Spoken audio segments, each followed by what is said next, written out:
How to cancel auto payment on Spotify. Hello everybody, welcome back to another video. In this video we're gonna learn how we can cancel our subscription on Spotify by following some method. So let's get started without any further delay. But before getting started, I want you to hit the like, share and subscribe option. So first thing first, open your Spotify account. After opening your Spotify, you will be able to see this interface. So I want you to go tap on your profile.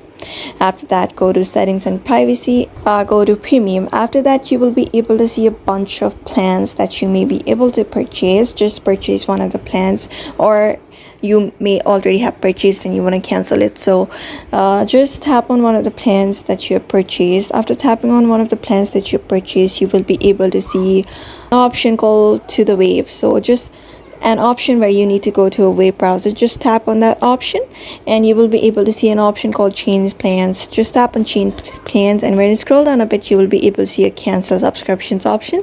Just tap on that cancel subscription option and your payments, your auto payments should be canceled. That will also include your cancellation of your subscription. So therefore, in this method, you will be able to cancel your auto payment on Spotify by following this method. So therefore, I hope this video was helpful to you, and thank you for watching this video.